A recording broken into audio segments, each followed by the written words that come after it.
আমি তৌহিদা ইসলাম কলি, বাসা পাবনা জেলার সুজানগর উপজেলার মালিফা গ্রামে। আমি যে ঘটনাটি শেয়ার করব সেটা আমার আপন বড় ভাইয়ের সঙ্গে ঘটে যাওয়া একটি ঘটনা। আমার ভাইয়ের নাম মোহাম্মদ আমির হামজা। ঘটনাটি স্টুডিওতে গিয়ে আমার পক্ষে বলা সম্ভব না, তাই ভালো লাগলে দয়া করে পড়ে শোনাবেন। আমি সরাসরি ঘটনায় চলে যাচ্ছি। ঘটনাটি কোনো 2-1 দিনের ঘটনা নয়, পুরো 5 বছরেরও বেশি সময়ের ঘটনা। সালটা ছিল 2012। একদিন সন্ধ্যায় আমি আর আমার ভাইয়া টেবিলে বসে পড়ছিলাম।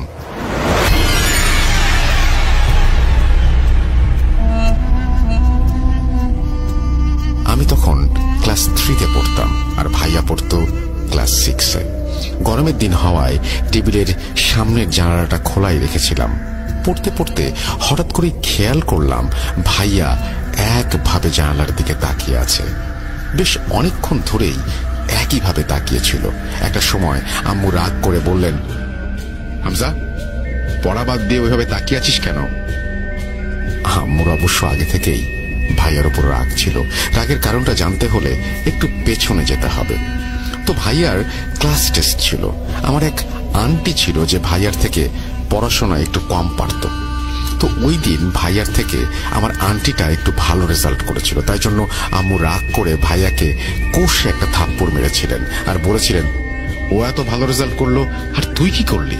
যাই হোক, এই কথাগুলো বলার কারণ আছে, সেটা ঘটনার মাঝখানেই বুঝতে পারবেন।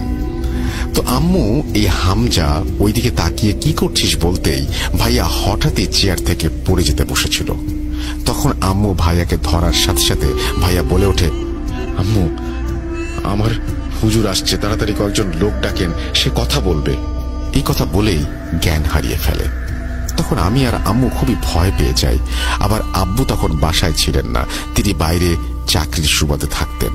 আমরা কি করব কিচ্ছু বুঝতে পারছি না। তখন আমার চিৎকারে পাশের বাসার সব চাচাচিরা চলে আসেন। তখন ভাইয়া সেন্সলেস অবস্থায় বিছানায় শুয়েছিল, তবে ভাইয়ার ঠোঁট স্বাভাবিকের তুলনায় অনেক বেশি ফুলে গিয়েছিল। কয়েকজন লোক আসার পরে হঠাৎই ভাইয়া তাদেরকে সালাম দেয়। তারা উত্তর নিলে ভাইয়া তাদেরকে বলে, আমার আপনাদের সাথে কিছু কথা আছে।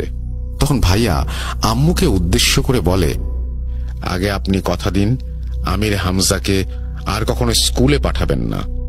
এই কথা শুনে তো সবাই একেবারে অবাক হয়ে যায়। সবাই একে অপরের দিকে তাকাতে থাকে। তখনই সবাই বুঝতে পারে যে ভাইয়ার কিছু একটা হয়েছে। তখন সবাই বলে, এটা কি ধরনের কথা? আর পড়াশোনা করাবো না মানে? আজকের যুগে কেউ কি পড়াশোনা না করে থাকে? পড়াশোনা না করলে ভবিষ্যতের কি হবে? তখন ভাইয়ার মুখ দিয়ে জিনটা বলে, পড়ালেখা বাদ দিয়ে ও যা করবে তাতেই উন্নতি হবে।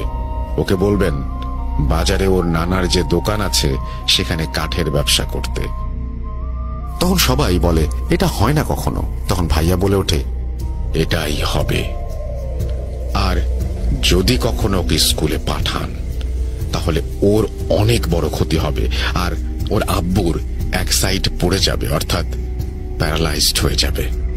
এই বলে সে চলে যায় এবং যাওয়ার সময় বলে যায়, ওকে কখনো কোনো কবিরাজের কাছে নেবেন না, নিলে কোনো লাভ হবে না, শুধু টাকা নষ্ট। ভাইয়া তখন জ্ঞান ফিরে আসে। তখন ভাইয়াকে কিছু সময় ঝাড়ফুঁক করা হয় এবং সবাই বাসায় চলে যায়। তারপরে আম্মু ভাইয়াকে জিজ্ঞেস করেন, ঠিক কি কি হয়েছিল? তখন ভাইয়া বলল যে, আমি যখন পড়ছিলাম তখন কেউ আমাকে আমির হামজা বলে ডাক দেয়।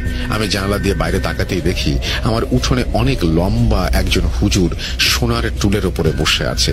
এতটাই লম্বা ছিল যে বসে থাকার পর তার চেহারাটা দেখা যাচ্ছে না, এবং তার চারপাশে অনেক হুজুর দাঁড়িয়ে ছিল। সে ভাইয়াকে কয়েকজন লোক ডাকতে বলে এবং তারপরে ভাইয়ার আর কিছু মনে নেই। তো এই ঘটনার পরে সবাই আসলে বিশ্বাস করতে পারে না যে এটা আসলে কোনো জিনের কাজ। কেউ কেউ ভাবতে পারে এই সময় তো ভাইয়া ফান করেছে, আবার কেউ কেউ ভাবতে পারে হয়তো পড়াশোনা করতে চাচ্ছে না তাই এই নাটকটি করেছে।